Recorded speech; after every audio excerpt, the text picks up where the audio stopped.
मणिपुर नाम का एक गांव था। उस गांव में 4 दोस्त थे जो गर्मी के कहर से परेशान थे। उन्होंने प्लान बनाया कि हम गर्मी में कहीं बाहर चलते हैं। सभी गर्मी में बाहर घूमने के लिए तैयार हो गए और बाइक लेकर निकल गए घूमने के लिए। नील, तूने माटीपुर के बारे में पहले कभी सुना है? नहीं यार, लेकिन ये जगह गूगल मैप पर भी नहीं दिख रही। कहीं तू हमें भूला भटका गांव तो नहीं ले जा रहा? आरव, तूने कहा था यहाँ पुराने मंदिर और बावड़ी हैं, लेकिन ये जगह तो सुनसान और वीरान लग रही है। शायद यहीं की गर्मी लोगों को भगा ले गई हो। धूप बहुत तेज थी। दूर दूर तक कोई नजर नहीं आ रहा था। गांव में घुसते ही पेड़ सूखे हुए, कुएं सूखे और घर खंडहर नजर आते हैं। एक टूटी झोपड़ी के पास से आवाज आती है। वो लोग उस झोपड़ी के पास जाते हैं और देखते हैं कि उस झोपड़ी में एक बूढ़ी अम्मा खटिया पर लेटी हैं। कौन हो तुम लोग? यहाँ क्यों आए हो? हम सिर्फ घूमने आए हैं अम्मा। ये गांव वीरान क्यों है और यहाँ के सब लोग कहाँ हैं? माटीपुर अब जीते जागते लोगों की जगह नहीं रही बच्ची। हर साल जब गर्मी की लहर चरम पर होती है, वो लौटती है। कौन लौटती है? रूपवती। हाँ, उस रूह का नाम है रूपवती, जिसने कभी अपने जलते हुए तन के साथ ये श्राप छोड़ा था कि जब तक ये धरती तपेगी तब तक वो हर आत्मा को भस्म करेगी। मतलब ये गांव सच में भूतिया है? हाँ, यहाँ जो रुकता है वो या तो पिघल जाता है या जलकर राख हो जाता है। ये सब सुनकर वो डर जाते हैं और वहां से चले जाते हैं। रात का समय हो जाता है। रात को सब मंदिर के पास एक पुरानी हवेली में रुकते हैं, जहां अंधेरा और गर्मी असहनीय थी। हाँ, तुम लोगों ने देखा? पंखा बंद है, फिर भी हवा नहीं चल रही, और ये पसीना जैसे कोई शरीर में आग लगा रहा हो। मुझे तो ऐसा लग रहा है जैसे कोई सांस ले रहा हो मेरे कान में। अचानक हवेली के आंगन में दरवाजा अपने आप भड़भड़ाता है। किसने बंद किया ये दरवाजा? कोई अंदर है? टॉर्च की रोशनी में एक धुंधली परछाई नजर आती है। एक लड़की जलते हुए बालों और लाल आंखों के साथ दिखाई देती है। गर्मी आई है और अब तुम सब जलोगे।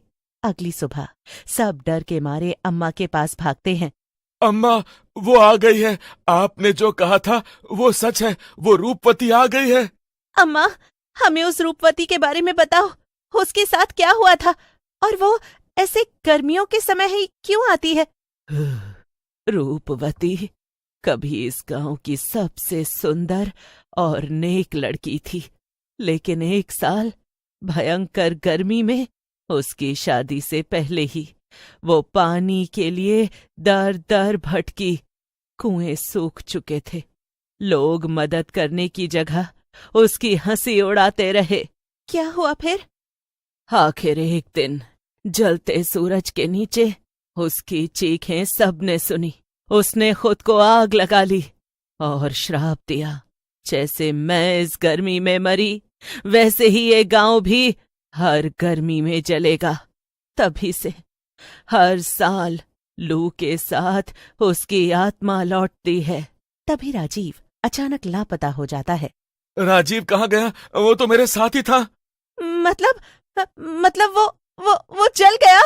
एक बार फिर वही भूतनी आती है। मैंने कहा था गर्मी मेरी है, तुम मेरे गांव में नहीं रुक सकते।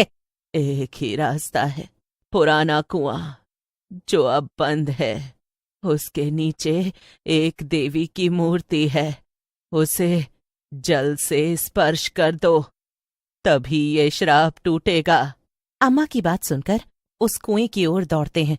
रास्ते में लू की हवा से सबके कपड़े जलने लगते हैं।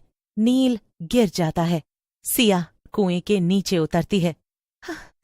ओ माँ, इस गांव को तपा मत, तेरा ही अंश शांति दे सकता है। जैसे ही जल की बूंद मूर्ति पर गिरती है, जोरदार बिजली चमकती है और सब शांत हो जाता है। गांव में हवाएं बहने लगती हैं, पेड़ हरे और बूढ़ी अम्मा रोने लगती हैं। तुमने उसे मुक्त कर दिया बच्चों, अब माटीपुर फिर से जी उठेगा। शायद उसकी आत्मा भी अब शांत हो गई। गर्मी गई नहीं, लेकिन उसकी आग अब इंसानों को नहीं जलाएगी। उस दिन के बाद माटीपुर फिर से बसने लगा। रूपवती की आत्मा शांत हो गई, लेकिन हर साल जब गर्मी चरम पर होती, लोग एक छोटी पूजा जरूर करते, ताकि उस आग की याद फिर कभी न लौटे। इसी तरह गर्मी खत्म हो चुकी है। गांव में कुछ परिवार लौट आए हैं। बच्चे खेल रहे हैं, महिलाएं पानी भर रही हैं। नील, सिया और आरव फिर माटीपुर आए हैं, राजीव की अस्थियों को विसर्जित करने के लिए। कौन सोच सकता है कि यहीं पर हमने मौत को इतने करीब से देखा था। वो तो हमसे पहले चला गया, लेकिन कम से कम अब गांव में तो सब ठीक है। ठीक उसी समय गांव के मंदिर से एक चीख निकलती है। अरे अरे, मंदिर में पंडित जी बेहोश पड़े हैं और देवी की मूर्ति खून से लथपथ है। पंडित को होश आता है। मैंने उसे देखा, वो फिर लौटी है, पर अब वो अकेली नहीं है। क्या मतलब? उस राख से एक और रूह निकली है, उसकी माँ, जिसने बेटी को मरते देखा था। वो अब श्राप को जारी रखेगी, तो असली मुक्ति अभी नहीं मिली। नहीं, और अब ये श्राप केवल गर्मी तक सीमित नहीं, ये हर उस इंसान को जलाएगा जो माटीपुर में बिना शुद्ध हृदय से प्रवेश करेगा। रात को आरव को सपना आता है। राजीव उसके पास खड़ा है।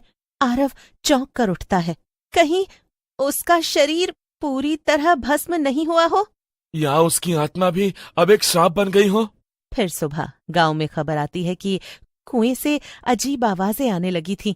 मंदिर की सीढ़ियों पर हर सुबह राख में एक जलते पैर का निशान मिलने लगा था। गांव वाले परेशान हो उठे। हाँ, हमने तो सोचा था अब सब ठीक हो जाएगा।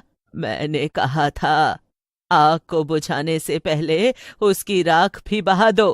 तुमने उसे वहीं छोड़ दिया। पंडित विशरद, सिया, आरव और नील मिलकर गांव के पुराने शमशान में जाते हैं, जहां राजीव की अस्थियां रखी गई थीं। जैसे ही सब मिलकर मंत्र पढ़ते हैं तो वहां एक घना अंधेरा छा जाता है। धुएं से दो भूतिया आकृतियां निकलती हैं, एक रूपवती की और दूसरी उसकी मां की। मेरी बेटी को अग्नि दी, मेरी अस्थियां जलाई नहीं। अब हर मां रोएगी, हर बेटा अधूरा जलेगा। रूपवती की माँ, अगर तुम्हारी आत्मा पवित्र है तो बदले की अग्नि को छोड़ दो। देखो, गांव अब तर्पण कर रहा है, तुम्हारी बेटी को मोक्ष मिला, अब तुम भी मुक्त हो जाओ। एक पल को सब शांत हो जाता है। फिर पंडित विशेष पूजा करता है। गांव वाले मिलकर शुद्धिकरण करते हैं। रात के अंत में आकाश में एक रोशनी दिखाई देती है और दोनों रूहें एक साथ ऊपर चली जाती हैं। 2 साल बीत चुके हैं। माटीपुर में अब लोग रहते हैं। खेतों में फसल उगने लगी है, लेकिन एक गर्मी फिर से दरवाजे पर है, और इस बार आग हवा से नहीं, लोगों की आत्मा से निकलेगी। हमने सोचा था कि सब खत्म हो गया है, और मंदिर में धूपदान खुद से जल उठा। सब मिलकर गांव के बीचों बीच उस पुराने मंदिर के पास एक त्रिभुज आकृति में बैठते हैं। धीरे धीरे हवा गर्म होने लगती है, आकाश लाल हो जाता है। राजीव की आकृति हवा में बनती है। क्यों बुलाया मुझे? तुम्ही ने तो मुझे छोड़ा था। मुझे अग्नि दी, लेकिन स्मृति नहीं। माफ कर दो भाई, हमें लगा तुम मुक्त हो गए। मुक्ति वो नहीं होती जो तुम सोचते हो। मुझे जलाया गया, लेकिन मेरी राख फैलाई नहीं गई। अब मैं हर उस आत्मा के साथ जलता हूं जो अधूरी मौत मरती है। मैं राजीव को मुक्त करूंगी। सिया मिट्टी में जल और फूल मिलाकर एक दीपक राजीव की ओर बढ़ाती है। तू अब सिर्फ एक भूत नहीं, तू हमारा दोस्त था। हवा शांत हो जाती है।